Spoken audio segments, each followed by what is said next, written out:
नमस्कार विद्यार्थी मित्रांनो, ग्रो अकॅडमी या यूट्यूब चॅनलवर तुमचे मनापासून स्वागत आहे। आजच्या या व्हिडिओमध्ये विद्यार्थी मित्रांनो, बाल मानसशास्त्र या विषयामध्ये पैकीच्या पैकी गुण कसे मिळवावे, संदर्भ ग्रंथ कोणते वाचावे, विद्यार्थी मित्रांनो विषयाला समजून घ्या। विषयामधून आपल्याला 100% जास्तीत जास्त गुण मिळणार आहेत। येणाऱ्या आगामी सीटीईटी एग्जाम असेल किंवा महाटीईटी एग्जाम असेल किंवा टेट एग्जाम असेल, या विषयामधून आपल्याला सर्वाधिक गुण मिळवता आलं तर नक्कीच आपल्या नावाच्या पूर्वी टीआर शब्द लागल्याशिवाय राहणार नाही। अतिशय म्हणजे शिक्षक भरतीचा आत्माच समजला जातो या विषयाला। तर विद्यार्थी मित्रांनो लक्षात घ्या, या विषयामध्ये तयारी करत असताना कोणत्या गोष्टीची काळजी घेणं गरजेचं आहे। विषयाच्या नावामध्येच सर्व काही दडलेलं आहे। तर याचा विषयाचं नाव काय आहे बघा, बाल मानसशास्त्र व अध्यापन शास्त्र। या घटकावर तुम्हाला परीक्षेमध्ये टीईटी परीक्षा असेल किंवा सीटीईटी परीक्षा फिक्स पॅटर्न मध्ये 30 प्रश्न विचारले जातात। या 30 प्रश्नांचं डिवायडेशन असं करायचंय मित्रांनो की पहिला म्हणजे बालावस्था, म्हणजे विद्यार्थ्याची बालावस्था। पेपर कोणता देतोय आपण, फर्स्ट देतोय, तर त्याची बालावस्था असणार आहे 6 ते 11 वयोगट। त्यानंतर त्यांनी केलेलं अध्यापन शास्त्र किंवा अध्ययन पद्धती।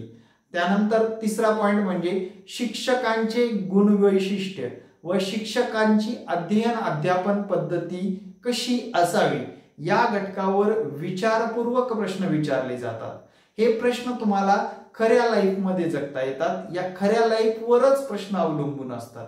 काही शास्त्रज्ञ, काही उपपत्त्या विचारल्या जातात आणि काही गुण वैशिष्ट्यावरच साधारण 80% प्रश्न अवलंबून असतात। त्यातले विद्यार्थ्याचे बालावस्थेचे गुण वैशिष्ट्य असतील किंवा शिक्षकांचे गुण वैशिष्ट्य असतील, या घटकावरच आपल्याला प्रश्न सातत्याने विचारलेले दिसून येतात।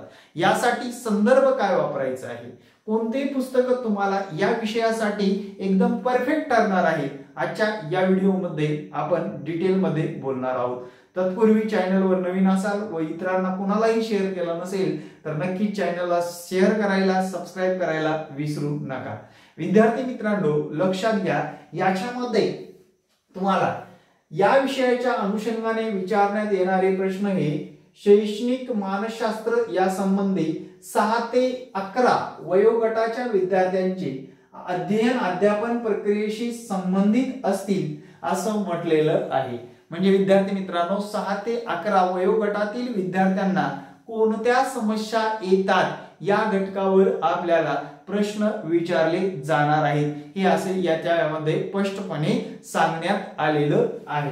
पुढेच काय म्हटले बघा, याच बरोबर विशेष गरजा असणारी बालके, त्यांची गुण वैशिष्ट्ये, शालेय अंतरक्रिया, उत्तम शिक्षकाची गुण वैशिष्ट्ये याच्यावर आधारित प्रश्नांचा समावेश असेल।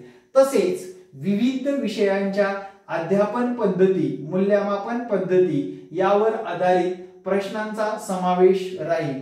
या विषयासाठी अध्यापन शिक्षण पदविका अभ्यासक्रमावर आधारित सध्या राज्यात सुरू असलेल्या विविध पाठ्यक्रम लागू राहील। मित्रांनो अध्यापन आणि अध्ययन पद्धती जी काय आपले डीएड बीएड ला आपण असताना ज्या काही अध्ययन अध्यापन पद्धती शिकलेलो आहोत, या घटकावर सुद्धा तुम्हाला प्रश्न विचारले जातात। यासाठी संदर्भ ग्रंथ कोणते वापरायचे, मार्केटमध्ये नोट्स उपलब्ध नाहीत सर, खूप समस्या येतात, नोट्स उपलब्ध करता येत नाहीये। त्यासाठी विद्यार्थी मित्रांनो सर्वात महत्त्वाचं तुम्हाला ते तुमचं बॅकग्राऊंड आठवायचे। म्हणजे तुम्ही डीएड केलात तर डीएड ला आपण बाल मानसशास्त्र कसं शिकलोय, किंवा बीएड केलात, बीएड ला आपण बाल मानसशास्त्र कसं शिकलोय, याच्यावर थोडीशी कमांड आणायची। ते पुस्तक उपलब्ध झाले तर ते पुस्तक वाचून काढा मित्रांनो। यातले तुमचे 30 पैकी 25 प्रश्न कुठेच जाणार नाही। 30 पैकी 25 प्लस मार्क मिळवण्यासाठी आपल्याला हा विषय कारणीभूत ठरणार आहे। त्यामुळे विद्यार्थी मित्रांनो एक गोष्ट लक्षात घ्या, या विषयामध्ये तयारी करत असताना सर्वात महत्त्वाची गोष्ट अशी आहे, तुम्ही या विषयाची तयारी ही तुमच्या पाठ्यक्रमावर जास्त भर द्या, जे की डीएड बीएडच्या 1 ते 10 पर्यंत कुठलं बाल मानसशास्त्र वगैरे असा विषय नसतोच। त्यामुळे त्या विषयावर जास्त भर द्या। त्या पलीकडे संदर्भ ग्रंथ म्हणून जर विचारात घेतलं तर फडके प्रकाशन व निराली प्रकाशन चे बुक्स तुम्हाला वाचणं गरजेचं आहे। ते जे डीएड बीएड ला होते आपल्याला तेच पुस्तक आपल्याला रिपीट एकदा किंवा दोनदा वाचून काढलात तरीही 25 मार्क येतात। त्या पलीकडे जाऊन आता काही लोकांकडे उपलब्ध नसतंच, खूप वर्ष झाली डीएड बीएड करून, मार्केटमध्ये सुद्धा कमी प्रमाणात उपलब्ध असतील समजा, तर त्या विद्यार्थ्यांनी काय करायचे, माझं हे टेलिग्राम चॅनलवर काही माहिती टाकलेली आहे, तुम्ही टेलिग्राम चॅनलवर बघू शकता। @H पुंडे सर असं टेलिग्रामला सर्च केल्यानंतर माझ्या चॅनलला जॉईन होऊन जाईल। त्या पलीकडे जाऊन विद्यार्थी मित्रांनो, आपले ऑनलाईन क्लासच्या माध्यमातून विद्यार्थ्यांना मागचे 5 वर्ष झालं कंटिन्युअसली विद्यार्थ्यांना मार्गदर्शन करतच आलेलो आहोत। आता सध्या जर बघितलं माझे 85,000 प्लस सबस्क्रायबर आहे। आता यांना योग्य मार्गदर्शन मिळावं यासाठी आपले ऑनलाईन क्लास सुद्धा आहेत मित्रांनो। त्यासाठी माझा हा संपर्क क्रमांक आहे 9665484048 या संपर्क क्रमांकावर व्हॉट्सअप करून क्लासची माहिती मिळवू शकता। आणि विशेष म्हणजे या बालमानसशास्त्राचं डीएड बीएड करत असताना किंवा डीएड बीएड च्या विद्यार्थ्यांना बालमानसशास्त्र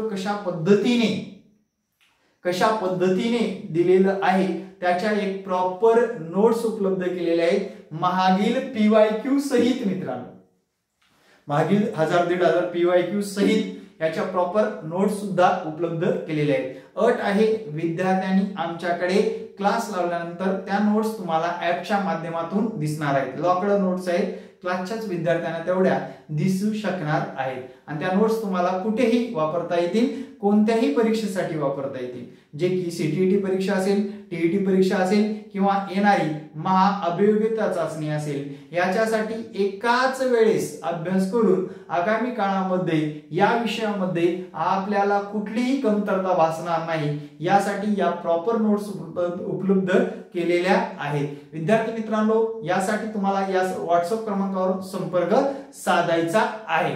विद्यार्थी मित्रांनो, त्याच्या पलीकडे जाऊन आपल्याला या विषयामध्ये मार्क स्कोरिंगचा विषय असल्यामुळे याच्यामध्ये आपल्याला आपल्या विचारावर बदल करायचे, आपल्या अध्यापन पद्धतीत आपल्या गुणवैशिष्ट्यामध्ये बदल करून या विषयामध्ये आउट ऑफ मार्क मिळवता येतात। आणि हा विषय तुम्ही जे काही डोक्यामध्ये, जास्तीत जास्त लोकांच्या डोक्यामध्ये काय असतं, या विषयाचं काहीच मटेरियल नाही, आपलं कसं होणार, काही काळजी करू नका। मागच्या सर्व प्रश्नपत्रिकेमधील या घटकावर कसे प्रश्न विचारलेले आहेत याच्यावर सर्वाधिक निरीक्षण करा मित्रांनो, त्यातून तुम्हाला 100% साधारणपणे 20+ मार्क मिळवता येणार आहेत। म्हणजे सेल्फ स्टडी करणाऱ्यांना सुद्धा सांगतोय, जे क्लासचे विद्यार्थी आहेत त्यांना तर आम्ही सांगतोच की बाबा हा प्रश्न येणार आहे, डायरेक्ट तुम्ही पाठ करून टाका किंवा लक्षात ठेवून टाका, कारण त्या प्रश्नावर सातत्यपूर्ण मागच्या वेळेस प्रश्न विचारलेले आहेत म्हटल्यानंतर ते विद्यार्थी बरोबर त्या प्रश्नावर कमांड आणतात। विद्यार्थी मित्रांनो, लाखो रुपये देऊन फ्रॉड करून सुद्धा टीईटी परीक्षा पास होत नाही, तर तुम्हाला अभ्यास करूनच ही परीक्षा पास करायची आहे, हेच डोक्यात ठेवा। कुठलाही मधला मार्ग उरलेला नाही मित्रांनो।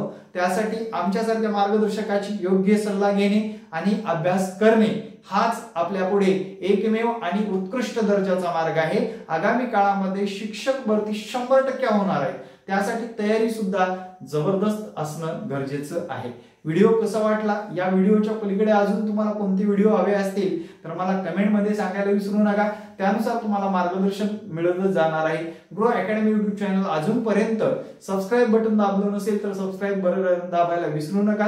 येणारे प्रत्येक व्हिडिओ पाहत चला मित्रांनो, त्या व्हिडिओमध्ये तुम्हाला एक जबरदस्त माहितीच मिळणार आहे आणि माहितीच्या आधारावर आपल्याला अभ्यासाला एक नक्कीच दिशा मिळणार आहे। माझे क्लास चालू झालेले आहेत, आता जस्ट 10 मार्च पासूनची बॅच आहे। ज्या विद्यार्थ्यांना क्लासला ऍडमिशन घ्यायचंय त्यांनी मला या संपर्क क्रमांकावर आपलं एज्युकेशन, आपल्याला पेपर कोणता द्यायचाय, आपण कुठल्या शहरातून आहात एवढं सांगायचंय, क्लासची माहिती मिळेल आणि त्यानुसार आपल्याला पुढील प्रोसेस केल्यानंतर विद्यार्थी मित्रांनो क्लासला जॉईन केलं जाईल। Live plus record plus e notes plus PYQ या सर्वांचं एकत्रीकरण आहे मित्रांनो आपल्या क्लासच्या माध्यमातून, म्हणजे विद्यार्थ्याला एक स्वप्न साकार करण्याची संधी उपलब्ध करून दिलेली आहे। Thank you very much. जय हिंद मित्रांनो। व्हिडिओ कसा वाटला कमेंटमध्ये सांगायला विसरू नका, तुमच्या समस्या कमेंटमध्ये जशा येतील त्यानुसार आपले व्हिडिओ येतच राहणार।